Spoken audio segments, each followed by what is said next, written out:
pajak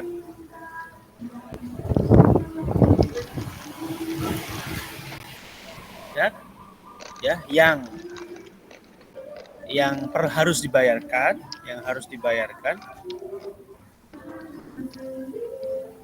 dan juga perubahan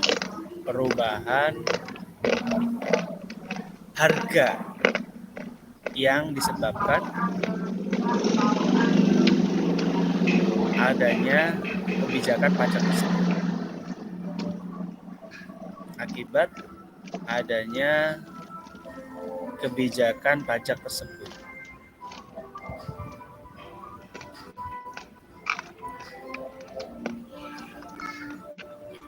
Jadi itu bedanya ya teman-teman. Jadi kalau statutory incident ini hanya jumlah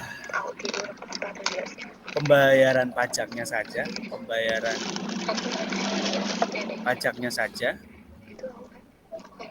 yang dibayarkan kepada pemerintah ya,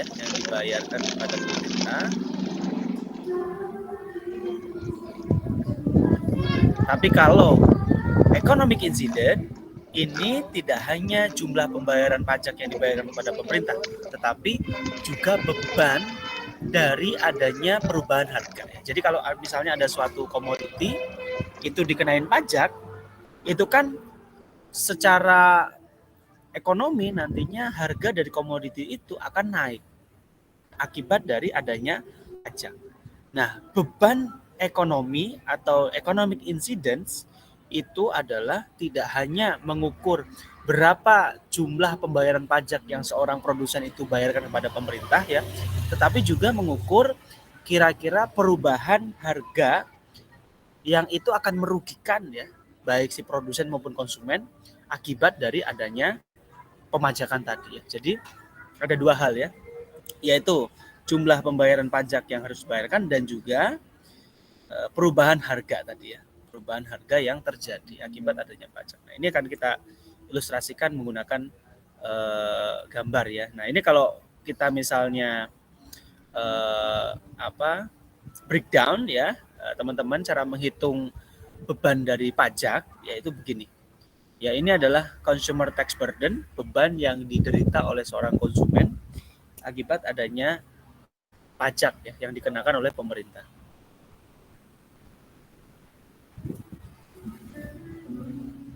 Nah, beban itu teman-teman bisa hitung nantinya ya dengan cara harga setelah adanya pajak dikurangi dengan harga sebelum adanya pajak, nanti ditambahkan dengan berapa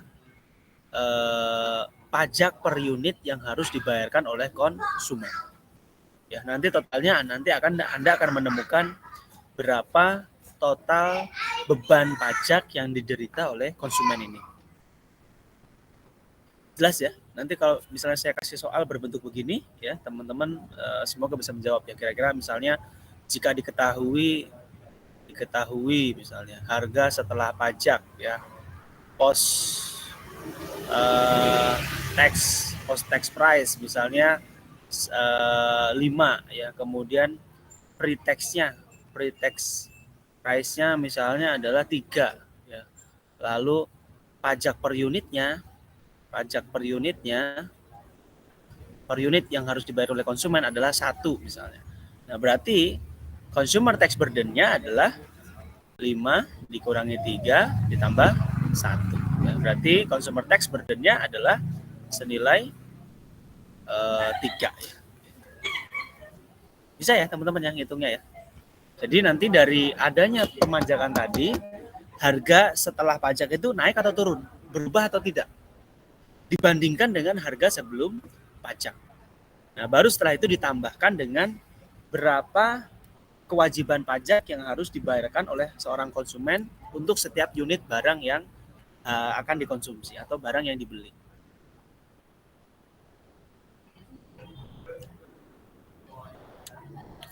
Nah, begitu juga dari sisi produsen ya. Produsen Anda perhatikan bagaimana cara menghitung beban pajak yang akan diderita ya oleh seorang produsen. Nah, caranya teman-teman sama ya, yaitu pre-tax price-nya berapa, harga sebelum pajak berapa, kemudian harga setelah pajak berapa, kemudian per unit pajaknya berapa, pajak per unitnya berapa. Ingat ya, rumusnya begini.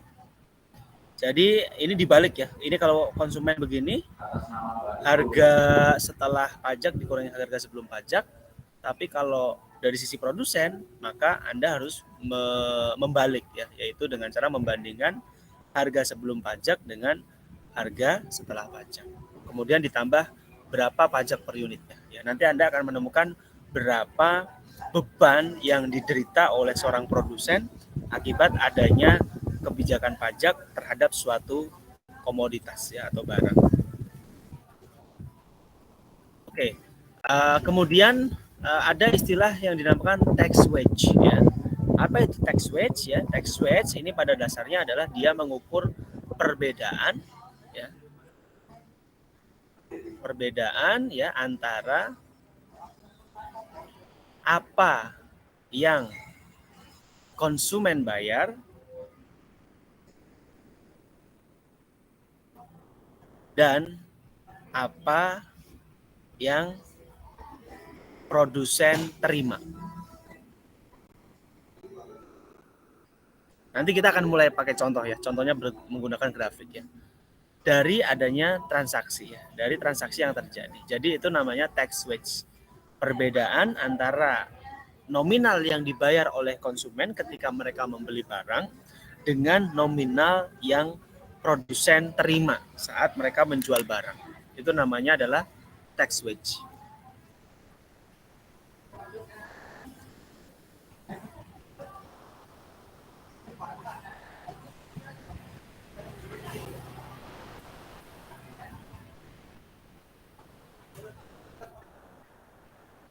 Oke. Di sini ada contoh ya, misalnya kalau kalau beban yang diderita oleh seorang konsumen adalah $0,3 dan beban yang diderita oleh produsen adalah $0,2, maka tax wedge-nya adalah 0,5. Itu ya teman-teman ya, tax wedge, cara ngitungnya. Coba Anda perhatikan ya kurva berikut. Sebelumnya saya mau ngecek apakah bisa diikuti teman-teman penjelasan saya. Halo? Ya Pak. Bisa ya? Oke. Atau tidak? Jadi pada dasarnya itu cara menghitung beban ya atau burden ya, beban dari pajak yang diderita oleh seorang konsumen dan beban dari pajak yang diderita oleh seorang produsen ya. Nah, kalau tax wedge itu menghitung selisihnya ya. Beban konsumen dengan beban produsen nanti dijumlah maka menjadi tax wedge ya. Karena beban itu muncul gara-gara jumlah nominal yang dibayar oleh si produsen tidak semuanya menjadi hak produsen, tapi akan ada nominal yang menjadi pajak ya, efek dari pajak. Saya akan contohkan gambarnya. Nah, coba perhatikan Anda di sini ya. Nah, di sini teman-teman, oke, tidak apa-apa Syukur ya.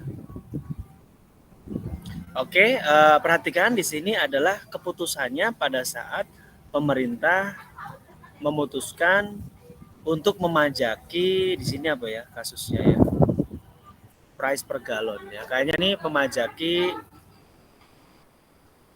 memajaki bensin ya atau bahan bakar minyak, memajaki BBM. Nah, pemerintah mengenakan pajak per unit ya, per unit terhadap BBM. Nanti per liternya dikenain pajak ya sama pemerintah. Nah, perhatikan sebelum adanya pajak, tapi di pajak ini yang membayarkan nantinya adalah si pembayar pajaknya yang harus menyetor ya pada pemerintah adalah di sini adalah produsen. Produsennya nanti harus membayarkan atau menyetorkan hasil penerimaan pajak ya dari penjualan BBM mereka kepada pemerintah. Coba Anda perhatikan di sini. Ini adalah supply BBM-nya. Semakin tinggi harga, maka supply barang akan semakin meningkat ya.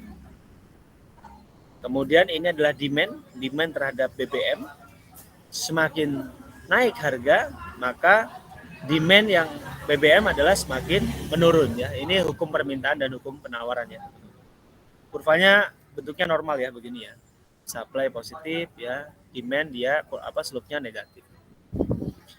Nah, sebelum dikenakan pajak terhadap komoditas ini, harga equilibrium adalah di P1, yaitu sebesar 1,5. Kemudian kuantitinya adalah sebesar 100, kuantiti equilibriumnya. Nah, di harga 1,5, siapapun orang yang mau atau yang rela membayar sebesar 1,5, maka akan mendapatkan barangnya ya, karena ini kondisi equilibrium.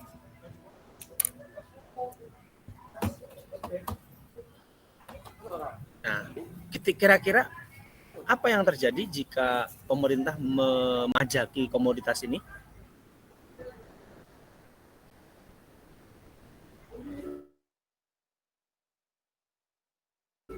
Harganya kira-kira akan naik apa turun? Harga dari BBM tersebut. Naik, Pak.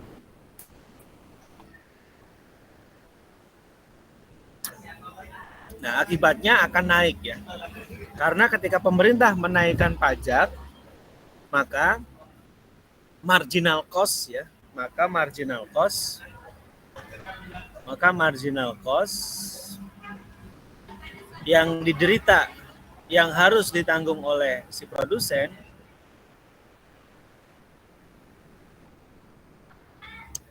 akan meningkat.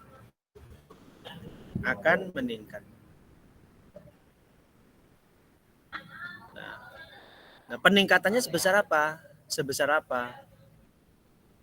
apa peningkatan marginal cost-nya? Ya, ingat, supply ini juga sama dengan marginal cost ya. Kalian kalau waktu belajar mikroekonomi ya, kalian belajar dari mana supply ini digambar. Supply ini pada dasarnya dipotong ya, digambar, diambil dari marginal cost perusahaan ya. Jadi kalau ini adalah pasar, berarti ini diambil dari marginal cost perusahaan-perusahaan yang memproduksi minyak BBM di sini. Ya, bentuk marginal cost-nya begini. Nah, coba Anda perhatikan. Nah, ketika pemerintah mengenakan pajak per unit, maka pajak per unit BBM tersebut akan meningkatkan marginal cost. Meningkatnya sebesar apa? Meningkatnya exactly sebesar pajak per unit yang dikenakan oleh pemerintah. Nah, Anda akan perhatikan, coba perhatikan grafiknya.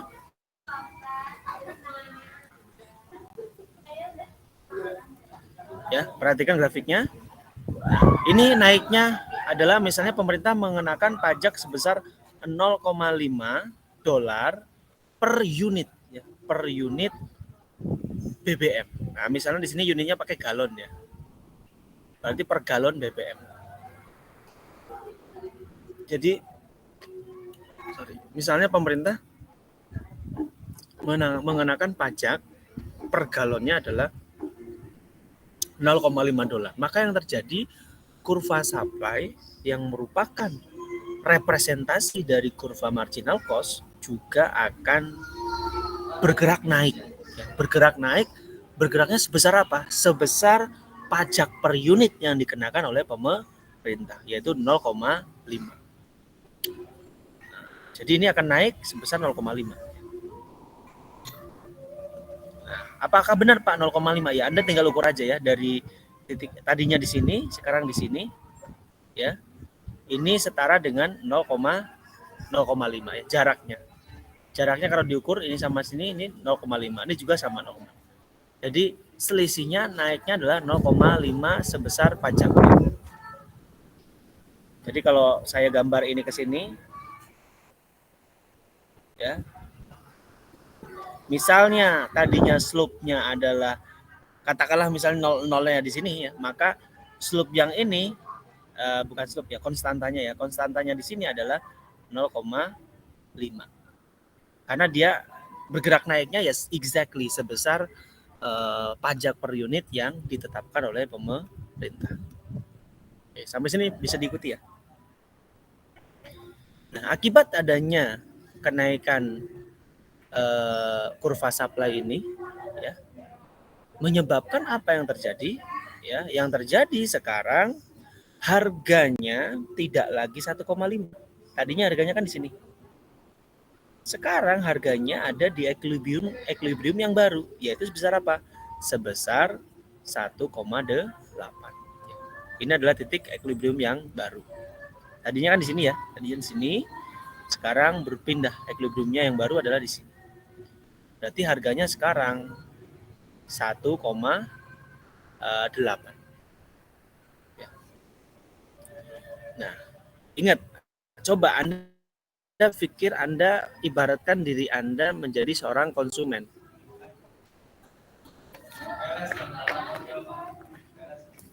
Bentar ya.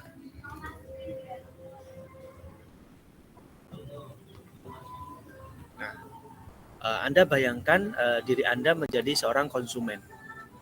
Ya, sebelum adanya pajak, Anda per galon BBM bisa Anda beli dengan hanya mengeluarkan sebesar $1,5. Dengan $1,5 Anda dapat 1 unit galon. 1 galon BBM. Ya. Tapi gara-gara pemerintah mengenakan pajak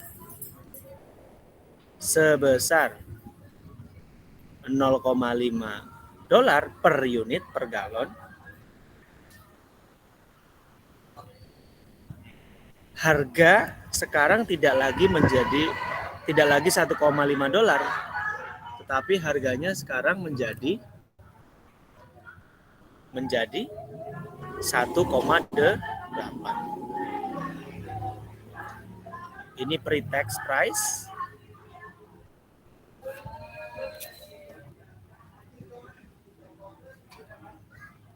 Ini post tax price. Ya. Sebelum adanya pajak yang dikenakan pemerintah terhadap pasar BBM ini, harganya adalah 1,5. Setelah adanya pajak tersebut, harganya menjadi 1,8. Nah, Anda perhatikan. Pemerintah kan mengenakan pajak kepada apa? Kepada siapa ini? Dikenakan ini $0,5. Kan kepada produsen, ya enggak? Tapi kok Anda sebagai konsumen disuruh nanggung ya? Berapa yang Anda tanggung? Berapa yang Anda tanggung? Kontribusi Anda terhadap pajak berapa? Yaitu 1,8 dikurangi 1,5. Anda ternyata ikut menanggung sebesar 0,3. Paham ya? Anda ternyata ikut menanggung sebesar 0,3. Kalau pajak itu dikenakan produsen, harusnya produsen doang dong yang menanggung.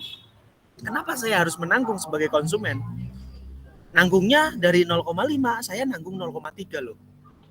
Ya, ternyata produsen hanya menanggung berapa? Produsen menanggungnya adalah 0,2 sisanya. Kenapa Pak Anda katakan kami ikut menanggung? Lah iya, kalian kan ikut menanggung. Dari mana menanggungnya? Kan harga sebelum adanya pajak itu 1,5. Ternyata setelah adanya pajak harganya jadi naik 1,8. Yang bayar pajak kan bukan saya, bukan pemerintah, bukan konsumen, tapi produsen. Kenapa sekarang bebannya itu dialihkan ke kami, ke seorang konsumen, yaitu 0,3. Sekarang malah produsen hanya menanggung sisanya 0,2 ya. Jadi untuk setiap unit galon BBM yang terjual ya, 1,5 ini masuk ya, 1,5 ini masuk ke kantongnya produsen, sedangkan yang 0,3 ini adalah kontribusi Anda ya sebagai konsumen terhadap pajak. Jadi 0,3 ini masuk ke kantongnya pemerintah. Jadi begini, kalau ada suatu komoditi itu dipajekin, misalnya pemerintah bilang, tenang konsumen, yang bayar pajak itu bukan Anda, tapi kami ini memajaki produsen, bukan konsumen.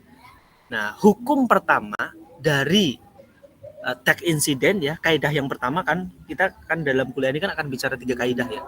Nah, kaidah yang pertama adalah tidak peduli siapapun yang akan membayar pajak ya. Si beban pajak itu akan terdistribusi ya, baik ke konsumen maupun ke produsen ya. Nanti besar atau kecilnya distribusi beban tersebut tergantung dari bentuk dari kurva demand ya. Nanti kalian akan melihat bagaimana kalau kurva demand-nya inelastis dan bagaimana kalau kurva demand-nya elastis. Maka siapa yang lebih besar menanggung ya dari beban pajak yang ada tersebut. Ya. Oke, saya ulangi lagi ya, semoga teman-teman paham ya. Ingat, pajak dikenakan kepada produsen, ternyata gara-gara ada pajak harga jadi naik. Nah, kenaikan harga itu kan kalian sebagai konsumen kan merasa dirugikan ya. Sebelum adanya pajak itu 1,5. Setelah adanya pajak harganya jadi 1,8. Berarti saya rugi 0,3 ya, gara-gara adanya pajak. Ya. Nah, sedangkan produsen, Anda perhatikan. Produsen ya, yang tadinya harga jualnya itu adalah 1,5, ternyata apa? Ternyata gara-gara adanya pajak harga jualnya naik menjadi 1,8. Ya. Berarti produsen akan menanggung berapa? Akan menanggung 2 ya, 0,2 ya. Nah, ini adalah beban yang diderita oleh produsen ya, teman-teman. Ya. Kenapa demikian? Karena kalau si konsumen membayarkan 1,8, maka yang 1,5 ini masuk ya. Oke, saya bikin ilustrasi begini ya. Jadi ketika konsumen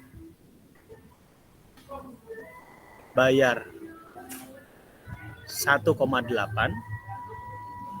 ya, 1,8 dolar ya, 0,3 ini adalah kontribusi konsumen ya, konsumen terhadap pajak yang dikenakan, atau gampangnya ini tax burden si konsumen. Kenapa 0,3? Karena sebelumnya harganya 1,5 ya. Jadi naik 1,8, berarti gara-gara adanya pajak beban yang ditanggung oleh konsumen naik sebesar 0,3. Nah, masuk uangnya 1,5 kan ya ke produsen. Nah, dari 1,5 ini si produsen harus membayar lagi kan ya, membayar ke pemerintah ya sebesar kurangnya. Tadi kan pajaknya per unit 0,5. Berarti yang dibayarkan oleh produsen ke pemerintah adalah 0,5 ya. Saya ulang ya, begini ya. Ceritanya, jadi konsumen bayar ke produsen 1,8 ya, sama produsen 1,8 ini yang 0,5 buat pemerintah,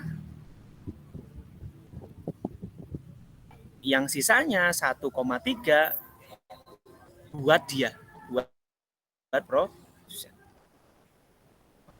Ya.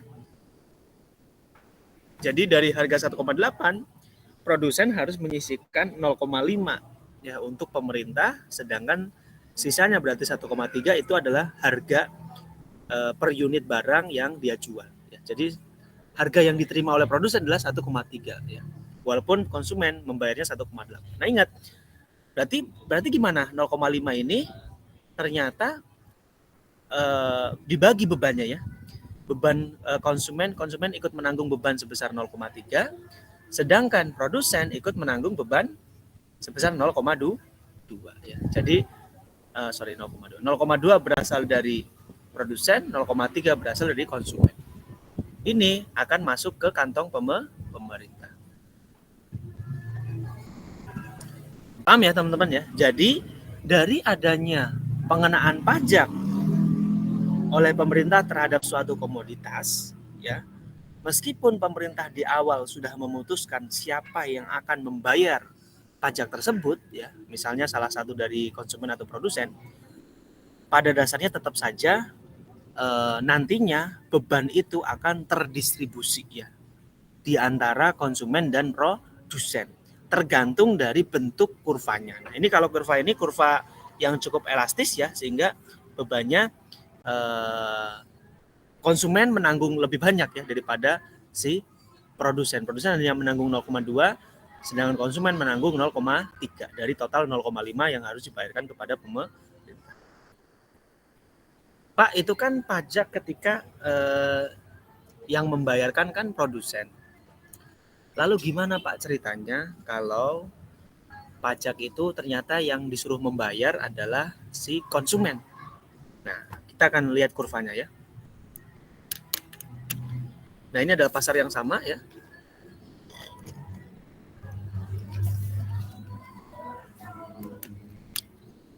Ya, pasar yang sama, tapi sekarang yang membayar bukan lagi konsumen. Bukan lagi produsen, tapi yang membayar adalah konsumen. Akibatnya, kurva mana yang bergeser? Kurvanya yang bergeser adalah kurva demand. Ya. Nah, karena untuk setiap barang yang dibeli, konsumen harus membayarkan pajaknya kepada pemerintah, maka permintaan terhadap barang tersebut dari sisi konsumen akan menurun. Nah, menurunnya sebesar apa? Menurunnya adalah sebesar exactly 0,5 ya, yaitu sebesar per unit pajak yang memang ditetapkan oleh pemerintah. Turunnya demand-nya. Demand-nya kan di sini tadinya, kemudian turun sebesar 0,5. Oke. Nah, dari peristiwa turun ini ya, kenapa Pak 0,5 exactly ya? Memang benar ini penurunnya 0,5 ya. Ini kalau saya tuliskan begini, misalnya ini adalah 2,00 ya, berarti ini 2,5 ya. Jadi selisihnya ini ya, selisihnya adalah 0,5. Paham ya? Oke. Nah, Anda coba perhatikan ya. Awalnya ketika baik konsumen maupun produsen tidak dipajekin, harganya adalah 1,5. Tetapi sekarang ketika si konsumen disuruh membayar pajak, maka permintaan konsumen itu menjadi turun ya. Turun menjadi D2 ini. Nah, penurunan permintaan konsumen tersebut menyebabkan harga barunya menjadi 1,3. Jadi harga lama, harga pre-tax-nya adalah 1,5, harga post-tax-nya adalah sebesar 1,3.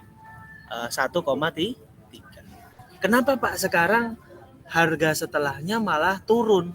Gara apa? Akibat adanya pajak. Karena konsumen kalau disuruh bayar pajak kan menjadikan harga itu menjadi lebih mahal ya bagi konsumen ya, sehingga konsumen itu akan mengurangi permintaannya. Jadi demand-nya akan turun. Nah, demand turun itu menjadikan harga sebuah barang itu akan turun juga. Jadi kalau Anda mendapati misalnya ada supply dan demand-nya ternyata turun, maka in total harganya juga akan turun. Tapi kalau demand-nya naik, maka harganya juga akan naik.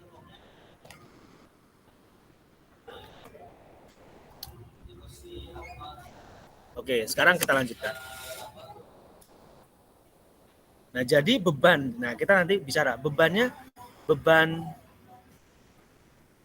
konsumen berapa, beban produsen berapa.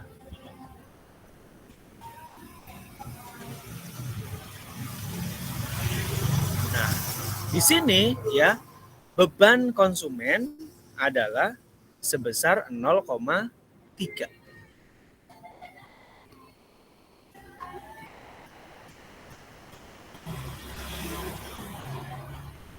Sebentar ya.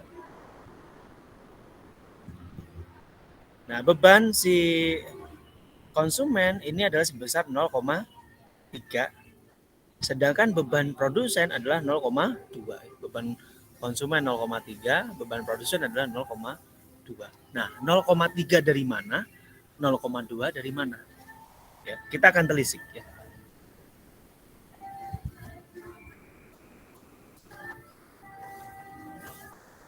Nah, coba Anda perhatikan ya.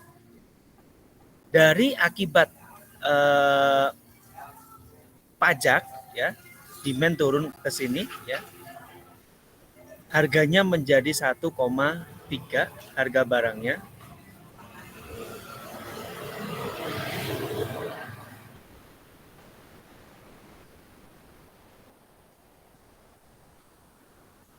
Ya. Harga setelah pajaknya menjadi 1,3 ya, padahal harga sebelum pajaknya adalah 1,5 yang ini ya. Ini sudah saya tulis.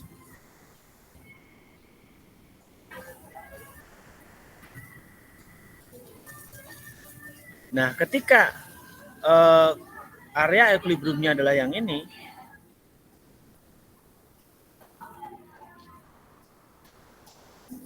ya, ketika area equilibriumnya yang ini, ya, coba Anda perhatikan, maka sebentar ya.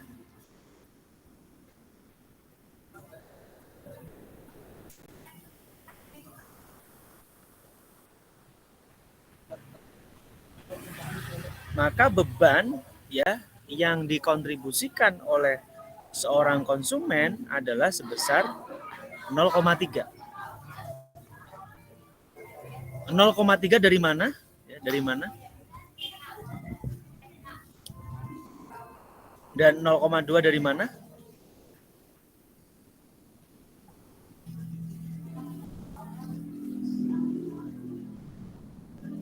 Ya. Coba ya kita ini ya amati ya. Nah, coba perhatikan. Perhatikan baik-baik ya. Ini walaupun hanya sekedar dibalik, tapi kalau Anda logikanya tidak memahami dengan baik, maka akan bingung ya. Ini kan sebenarnya cuma kebalikannya kasus yang ini ya. Ya, kalau yang tadi yang membayar adalah si produsen, kalau yang sekarang ada yang membayar si konsumen. Nah, Anda perhatikan sebelum adanya ya, sebelum adanya pajak itu harga yang berlaku adalah 1,5. Ternyata setelah adanya pajak harga yang berlaku adalah 1,3. Kalau Anda jadi penjual, Anda rugi berapa?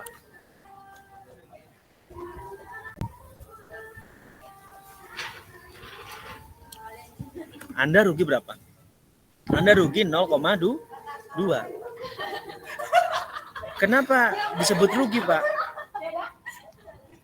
Nah, begini ruginya. Sebelum adanya pajak, harga barang itu tinggi, yaitu 1,5. Tapi gara-gara pemerintah memanjaki barang tersebut, harganya jadi turun 1,3. Berarti ini dari sisi produsen ini merugikan. Merugikannya sebesar apa? Ya selisihnya yaitu 0,2. Nah, ini kenapa produser burdennya adalah 0,2, menanggung dari perbedaan harga ya, yaitu 1,5 dengan 1,3 ya.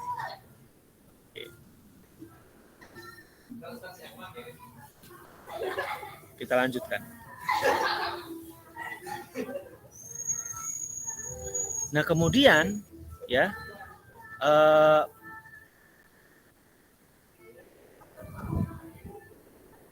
0,3 dari mana 0,3 teman-teman? Nah 0,3 ya ini dari kan harga yang berlaku 1,3 ya. Dari harga berlaku 1,3 ya si konsumen kan dapetin barang dengan harga 1,3 ya sekarang. Tapi ingat si konsumen harus menanggung pajak tadi karena pajaknya harus membayar adalah konsumen menanggung 0,5. Jadi walaupun dia membayar 1,3 kepada produsen ya, jadi 1,3 dolar dibayarkan kepada produsen, masalahnya tidak berhenti di situ. Dia harus membayar lagi kepada pemerintah sebesar 0,5. Ya. Berarti berapa total harga yang dibayarkan oleh seorang konsumen untuk satu buah barang tersebut, satu buah galon yang dibayarkan adalah 1,8 totalnya. Yaitu 1,3 dibayarkan kepada produsen, sedangkan 0,5 itu dibayarkan kepada pemerintah.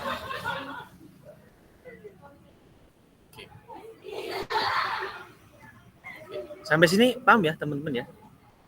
Bagaimana beban itu dibagi ya antara konsumen dengan produsen.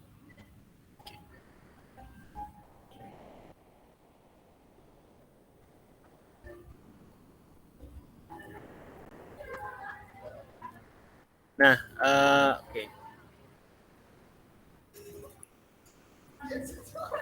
Bentar ya, saya akan langsung aja ke kaidah yang pertama ya dari tax incident ya.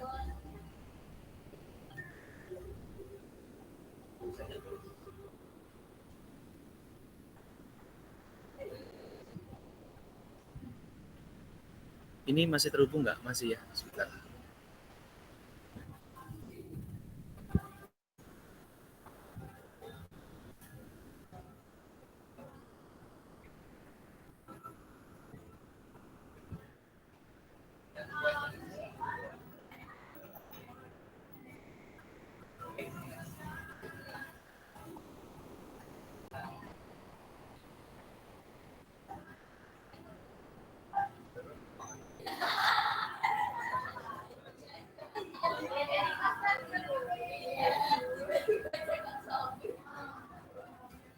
Nah, itu kan tadi contoh ketika apa? Ketika apa? Sebentar ya, saya full screen kan dulu.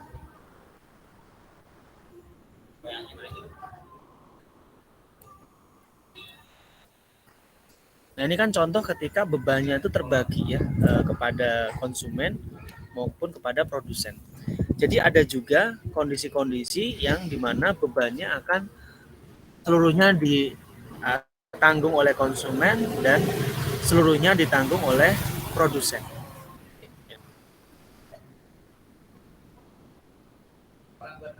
Oke.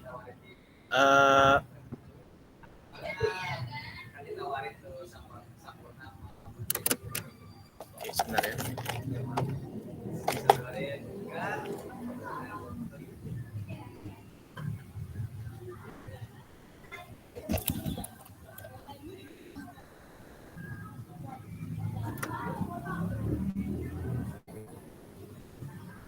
Oke. Nah, teman-teman perhatikan di sini ya. Harga ya saya akan ini ya kenapa bebannya yang konsumen masih bisa terlihat ya teman-teman. Nah, coba perhatikan. Ini teman-teman harus dapat poinnya ya, yang ini ya. Jadi kenapa ketika konsumen membayar 1,8 itu menjadikan dia menanggung 0,3. Ya. Ya, coba ya, Anda pelan-pelan banget ini ya. Saya pelan-pelan banget ya, karena ini agak abstrak ya. Perhatikan ya di sini ya. Ini harga setelah adanya pemajakan yang dikenakan kepada konsumen itu menjadi 1,3. Padahal sebelumnya adalah 1,5.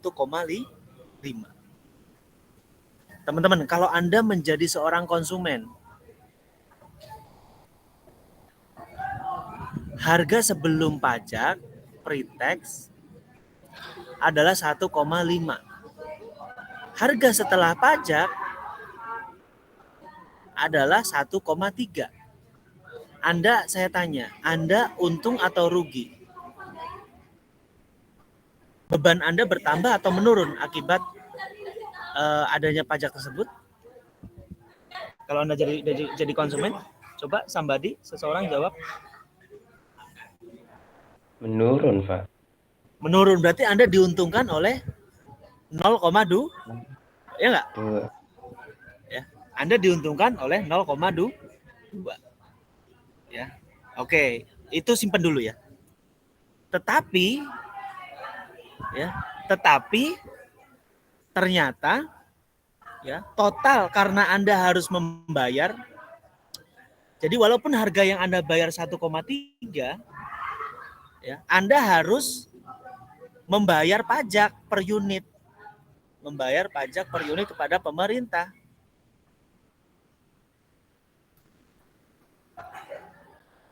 Yaitu 0,5. Berarti dari 1,3, pas Anda bayar 1,3, Anda dapat barangnya. Nah, tapi sekarang Anda harus ke kantor pemerintah bayar pajak dari, misalnya begini, saya kasusnya mudah sekali. Misalnya Anda beli BBM segalon, 1 galon di SPBU, dapat harga 1,3. Ya. Nah, tapi kata orang SPBU-nya bilang, Mas, ini karena ini kamu dikenain pajak 0,5 ya untuk per galon. Tapi yang bayar bukan kami, tapi Masnya sendiri. Setelah ini Mas, tolong ke kantor pemerintah bayarin 0,5. Karena Mas baru aja beli 1 galon. Anda harus membayar 0,5 lagi ke pemerintah. Berarti total yang Anda bayar adalah menjadi 1,8 ya. Paham ya? 1,8. Nah, Anda bayangkan. Jadi setelah adanya pajak, ya, karena Anda harus membayarkan pajak itu kepada pemerintah, ya, totalnya bukan 1,3, ternyata menjadi 1,8. Ya. Nah, sekarang dibandingkan sebelum adanya pajak harganya adalah 1,5. Ternyata setelah adanya pajak Anda harus membayar 1,8 karena 1,3 untuk si penjual, yang 0,5 untuk pemerintah. Berarti gara-gara adanya pajak 0,5 menyebabkan Anda menanggung berapa? Menanggung 0,3. 0,3 dari mana? 1,8 dibandingkan dengan harga sebelum adanya pajak, yaitu sebesar 1,5. Jadi 1,8 dibandingkan dengan 1,5. Masuk akal ya?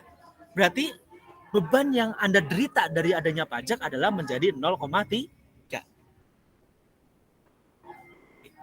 Padahal kalau full yang membayar adalah si konsumen, harusnya bukan 1,8 ya enggak? Karena harga sebelumnya harga sebelum adanya pajak adalah 1,5. Kalau yang membayar full adalah konsumen, harusnya 1,5 ditambah 0,5 dong, ya enggak? Jadinya 1,5 tambah 0,5 berarti jadinya 2. Tapi ini kalau 2 ini, kalau Anda menanggung 0,5 semuanya Anda sendiri, ternyata terbagi bebannya. Anda ternyata hanya menanggung 3 karena harganya menjadi berubah. Nah, itu ya. Jadi Cluenya di situ. Harganya bukan 1,5 lagi. Akibat adanya pajak ternyata harganya turun menjadi 1,3 sehingga beban Anda adalah hanya cukup berkontribusi 0,3. 0,3 dari mana? Ya karena walaupun harganya 1,3, Anda harus membayarkan 0,5 kepada pemerintah tambahannya. Nah, menjadi total yang Anda bayar adalah 1,8. Nah, 1,8 ini kalau dibandingkan dengan harga sebelum adanya pajak adalah selisihnya 0,3. Berarti Anda menanggung derita 0,3. Padahal derita yang harus ditanggung oleh konsumen seharusnya adalah 0,5 semuanya ya.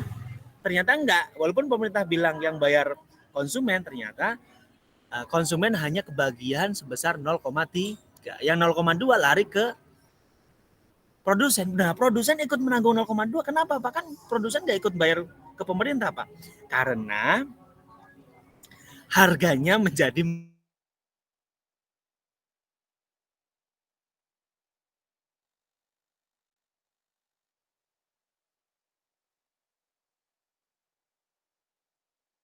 jadi 1,3.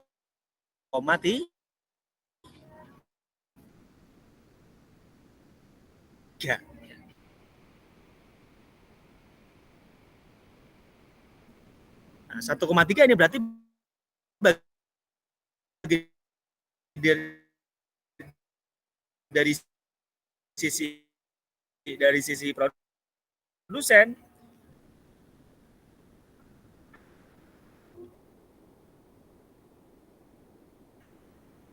merugi ya, menanggung 0,2.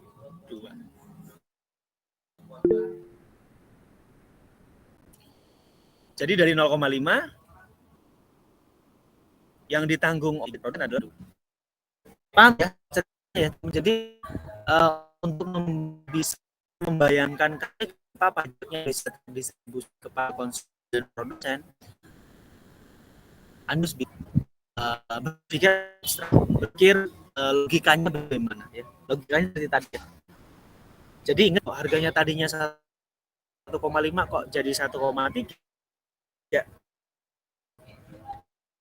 Berarti dari sisi produsen ya itu dia merasa dirugikan.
Halo, cek. Mohon maaf ya, ini koneksinya unstable. Semoga yang slide tadi ini ya,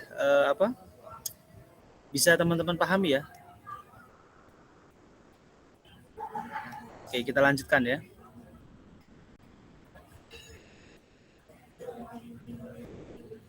Oke, nah ini saya ulangi ya teman-teman. Ya, ini adalah contoh ketika walaupun yang disuruh membayar pajak adalah produsen sebesar 0,5 per unit, kenyataannya adalah yang membayar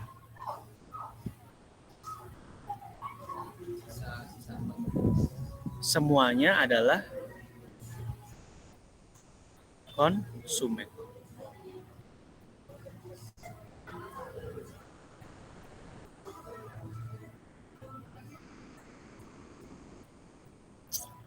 Nah, kenapa begitu? Ya, ini terjadi karena kurva supply-nya, kurva demand-nya ini adalah perfectly inelastic. Ya, terjadinya begitu. Kenapa begitu, Pak? Ya, Anda lihat ya. Gara-gara si produsen harus membayarkan pajak sebesar 0,5, maka marginal cost-nya naik ke S2 ini. Ya, harga yang tadinya 1,5 sekarang naik menjadi harganya menjadi 2,0. 1,5 dengan 2,0 kan selisihnya berapa? 0,5. Nah, harga yang diterima oleh produsen adalah 2. 2 ini nanti dibayarkan kepada pemerintah sebesar 0,5, yang 1,5 dikantongi oleh produsen. Berarti produsen nggak mendapatkan penurunan apa-apa ya nggak? Ya. Di sini produsen tetap menerima harga 1,5 ya, karena harga yang dibayar, walaupun konsumen membayar harga 2, tapi yang 0,5 harus dibayarkan kepada pemerintah. Berarti net produsen tetap dapat 1,5. Nah, dari sisi konsumen ruginya 0,5. Karena harga sebelumnya adalah 1,5, sekarang gara-gara pajak harganya menjadi 2,0. Berarti konsumen menanggung 0,5. Berapa yang ditanggung oleh produsen? Enggak, 0. Enggak ada yang ditanggung. Kenapa? Karena harga sebelum pajak 1,5, sekarang gara-gara ada pajak, walaupun dia menerima 2,0, tapi karena dibayarkan kepada pemerintah sebesar 0,5, dia akan tetap menerima harga 1,5. Ya, karena 0,5-nya lari ke pemerintah.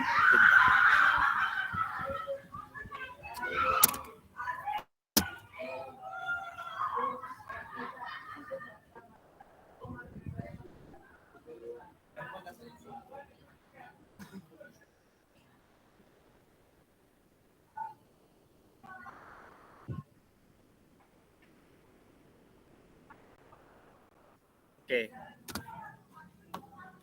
Paham ya, teman-teman? Oke. Oh, berarti bisa ya, Pak, pajak itu yang menanggung salah satu pihak? Ya bisa. Ini yang menanggung adalah konsumen ketika demand dari konsumen itu adalah perfectly inelastic. Nah, sekarang kita balik. Bagaimana ketika kejadiannya yang menanggung semuanya adalah produsen, benar-benar produsen. Ini terjadi jika permintaan dari permintaan dari konsumen, demand-nya adalah perfectly elastis. Oke, bisa diikuti ya. Nah, perfectly elastis itu bagaimana? Perfectly elastis adalah begini kurvanya. Nah, ini lawannya. Ini ingat teman-teman kalau waktu belajar elastisitas, kalau E kurang dari 1, maka inelastis kan? Kalau E sama dengan 1, maka unit elastis atau unitary ya bahasanya. Kalau E-nya lebih besar daripada 1, maka elastis. Nah, coba Anda perhatikan. Ini kalau yang perfectly elastis berapa, Pak? Kalau perfectly elastis berarti E-nya karena lebih besar daripada 1 dan perfect, berarti E-nya ini sampai tidak terhingga ya. E-nya sampai infinite. Nah, infinity itu digambarkan dengan sangat baik oleh kurva yang bentuk demand-nya adalah lurus begini. Ini perfectly elastis. Kalau yang tadi lawannya perfectly inelastis itu kan kayak gini ya demand-nya. Ini yang perfectly inelastis.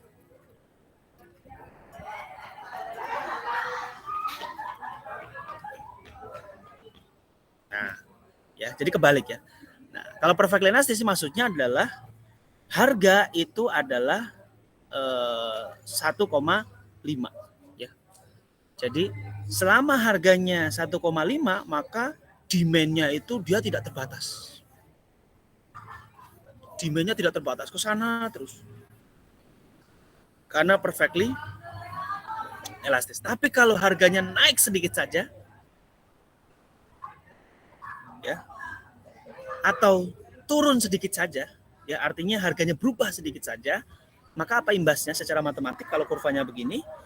Kalau ketika harganya berubah, maka tiba-tiba permintaannya akan menjadi 0. Ya. Teman-teman ya, ini adalah maksudnya adalah dari bentuk perfectly elastis. Jadi harga tuh harus 1,5. Karena sekali harganya berubah, maka permintaannya akan menghilang. Sama sekali tidak akan ada yang menginginkan barang tersebut. Nah, ini memang agak abstrak ya, nyari barang contohnya tuh susah. Kalau nyari contoh yang ini agak gampang ya. Misalnya apa? Kalau yang ini yang perfectly inelastic misalnya adalah obat-obatan ya. Obat-obatan yang mau tidak mau ya Anda harus makan. Dan jumlah yang Anda makan itu adalah tetap ya. Misalnya insulin ya, kalau Anda menderita diabetes maka harus makan insulin. Jadi harga naik turun tidak peduli, Anda butuh insulin tetap beli ya. Belinya tetap ya, jumlahnya tetap sesuai dengan resep yang diberikan oleh dokter. Kalau ini agak susah ya nyari contohnya, karena Anda bayangkan apa sih komoditas ketika harganya naik atau berubah sedikit saja tiba-tiba nggak ada yang mau beli, akan susah ya. Nah, tapi anggaplah ini ada sehingga ini bagus untuk contoh ya. Ini adalah Anda coba lihat imbasnya siapa yang akan menanggung sekarang. Nah, demand, nah ini pajaknya tetap yang harus membayar, adalah si produsen ya, sehingga kurva supply-nya yang bergerak ke atas. Ya. Nah, sebelum adanya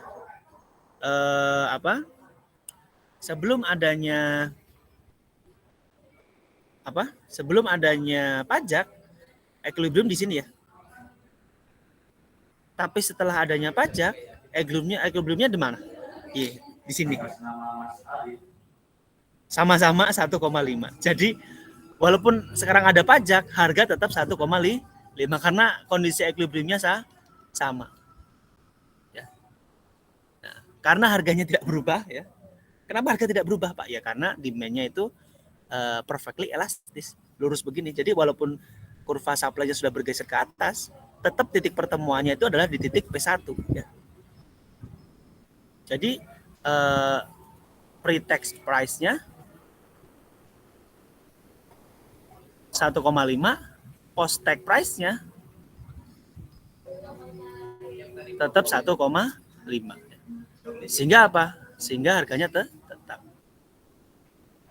Nah, karena harganya tetap, ingat si produsen kan disuruh bayar pajak 0,5 ya. Berarti kalau 1,5 si produsen disuruh membayar pajak 0,5, berarti berapa sisa yang diterima oleh produsen? Yang sisa diterima oleh produsen adalah $1. 0,5 dolarnya ini lari ke pemerintah. Sehingga siapa yang menanggung beban dari pajak ini? Yang menanggung adalah produsen sendiri. Karena apa? Konsumen tidak menanggung apa-apa. Harganya tetap 1,5.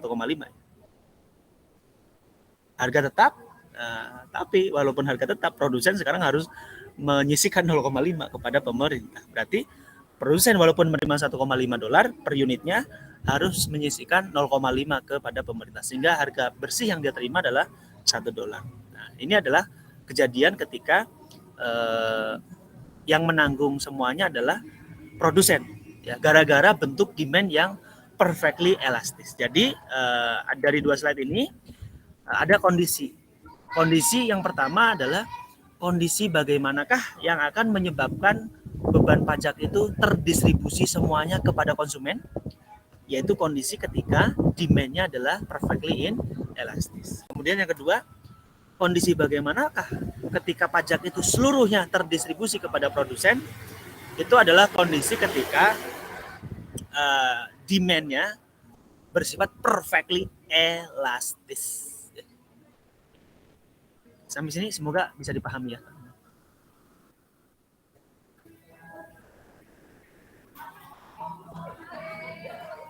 Oke ya, saya rasa itu ya teman-teman untuk kuliah hari ini ya. Saya rasa cukup ya. Nanti kita akan lanjutkan untuk kuliah ke-14 ya, yaitu nanti melalui video ya. Jadi nanti akan saya kirim video kuliah ya, video rekaman kuliah untuk topik ke-14. Topiknya masih tax incident ya, tapi lebih komprehensif ya teman-teman ya. Nanti akan saya rekamkan slide yang tadi ya secara menyeluruh sampai akhir ya, sebagai kuliah sebagai video kuliah ke-14. Jadi hari ini pertemuan ke-13 ya, kemudian besok semoga besok ya bisa saya post videonya. Nanti akan ada pertanyaan di dalam video itu ya, di mana pertanyaannya hanya sebatas trivia saja ya, pertanyaan gampang yang bertujuan untuk mengecek apakah kalian itu benar-benar menyaksikan videonya atau tidak. Jawaban kalian menjawab pertanyaan tersebut menjadi sekaligus menjadi presensi ya dari kuliah ke-14 ya. Oke ya, sekian dari saya ya. Mohon maaf ya kalau Anda mendengar suara berisik karena saya tidak sedang dalam posisi di rumah ya, ini sedang ada di UMY karena ada acara, dan kita udah janji ya akan kuliah siang ini, sehingga mau nggak mau kita harus kuliah, dan saya nih posisi ada di sebuah kafe ya di dekat UMY, jadi mohon dimaklum ya kalau sedikit kurang nyaman ya. Lebih kurangnya itu ya teman-teman untuk presensi, mohon kalian ini ya nanti mengisi presensi di ini ya di grup WhatsApp ya. Tapi isinya berdasarkan nomor urut ya. Atau saya cukup panggil sekarang? Kalian bisa ini ya. Saya panggil satu-satu sekarang aja ya. Nanti kalian ya ada usul, silakan kalau ada usul soal presensi. Iya, dipanggil aja biar cepat. Oke, dipanggil aja biar cepat ya, biar sekalian tuntas ya pertemuan ke-13. Oke, ketika saya panggil, mohon teman-teman ini jawab hadir ya. Karena nanti kalau telat akan sangat merepotkan ya, saya mencari namanya. Oke, Dava Deandra Saragi. Oke, hadir Pak. Agus Priyadin. Hadir Pak.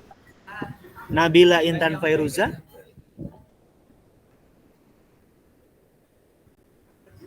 Nabila Intan tidak ada? Oke, tidak ada ya. Syakur Mubarak.